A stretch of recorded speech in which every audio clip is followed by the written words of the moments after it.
महाराष्ट्रातील ग्रामीण भागात राहणाऱ्या शेतकऱ्यांसाठी शेती ही केवळ व्यवसाय नसून जीवनशैली आहे. मात्र वाढते उत्पादन खर्च, हवामानातील अनिश्चितता आणि बाजारातील बदलत्या परिस्थितीमुळे शेती करणे अधिक कठीण होत चालले आहे. अशा स्थितीत ग्रामपंचायत, पंचायत समिती आणि जिल्हा परिषदेच्या माध्यमातून राज्य व केंद्र सरकारने राबविलेल्या विविध योजनांचा लाभ घेणे ही काळाची गरज आहे. बियाण्यापासून ते ट्रॅक्टरपर्यंत, सिंचन यंत्रणापासून ते जनावरांच्या आरोग्यापर्यंत शेतकऱ्यांसाठी उपयुक्त आणि मदतीच्या अनेक योजना पंचायत समितीमार्फत राबविण्यात येतात. राष्ट्रीय अन्न सुरक्षा अभियान ही योजना विशेषतः धान्य उत्पादन वाढीसाठी राबवली जाते. या अंतर्गत गहू, तांदूळ, डाळी, तेलबिया पिकांसाठी सुधारित बियाणे, खत, कीटकनाशके, फवारणीसाठी औषधे आणि काही कृषी यंत्रावर अनुदान दिले जाते. शेतकऱ्यांनी पंचायत समितीच्या कृषी विभागात जाऊन अर्ज करावा लागतो. यासोबतच तांत्रिक सल्लाही पुरवला जातो. मशागती साहित्य आणि कृषी यंत्रे अनुदान योजनेअंतर्गत tractor, rotavator, mulching machine, spray pump, कापणी यंत्र अशा यंत्रसामग्रीसाठी 40% ते 50% पर्यंत अनुदान मिळू शकते. लघु व सीमांत शेतकऱ्यांना विशेष प्राधान्य दिले जाते. अर्ज करताना शेतकऱ्यांनी आवश्यक कागदपत्रासह पंचायत समितीत प्रत्यक्ष जाऊन अर्ज भरावा लागतो. सूक्ष्म सिंचन योजना ही सरकारची एक महत्त्वाकांक्षी योजना आहे, जी जलसंवर्धनासोबतच उत्पादन वाढीसही मदत करते.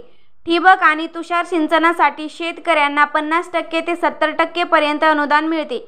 शेतकऱ्यांनी पंचायत समितीकडे उपलब्ध असलेली विक्रेत्यांची अधिकृत यादी पाहून त्या विक्रेत्याकडून साहित्य खरेदी करणे आवश्यक असते. पशुधन विकास योजनेअंतर्गत शेतकऱ्यांना गायी, म्हशी, मेंढ्या, शेळ्या, कुक्कुटपालन यासाठी अनुदान मिळते. जनावरांच्या लसीकरण, तपासणी शिबिरांची माहिती पंचायत समितीकडून दिली जाते. यासोबतच दूध शीतकरण युनिटसाठी देखील निधी उपलब्ध असतो. माती परीक्षण आणि सेंद्रिय शेती अभियान हे शेतकऱ्यांच्या जमिनीतील अन्नद्रव्याची माहिती देणारे असून याद्वारे योग्य पिकांची निवड करता येते. सेंद्रिय शेतीसाठी कंपोस्ट खत, गांडूळ खत यावरही अनुदान दिले जाते. पंचायत समितीच्या कृषी सहाय्यकांशी संपर्क साधून तपशीलवार मार्गदर्शन घेता येते. शेतकरी प्रशिक्षण आणि प्रवास योजना अंतर्गत शेतकऱ्यांना आधुनिक तंत्रज्ञान, सुधारित बियाणे, कीड नियंत्रण, विक्री व्यवस्थापन अशा विविध विषयावर मोफत प्रशिक्षण दिले जाते. कधी कधी त्यांना राज्य किंवा जिल्ह्याबाहेरील प्रगतशील शेतकऱ्यांच्या शेती दौऱ्यावरही पाठवले जाते. या सर्व योजनांचा लाभ घेण्यासाठी काही महत्त्वाची कागदपत्रे आवश्यक आहेत, जसे की 7/12 उतारा, आधार कार्ड, बँक पासबुक, पिकांची माहिती आणि ओळखपत्र किंवा शेतकरी कार्ड.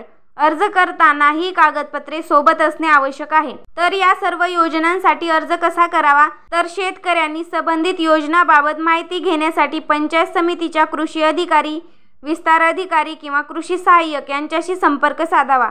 काही योजना ऑनलाईन अर्जासाठीही उपलब्ध असतात, तर काहींसाठी प्रत्यक्ष पंचायत समिती कार्यालयात जाऊन अर्ज सादर करावा लागतो. शेतकऱ्यांनी वेळेवर अर्ज करून योजना मंजुरीनंतर दिलेल्या वेळेत आवश्यक खरेदी व कामे पूर्ण करावीत.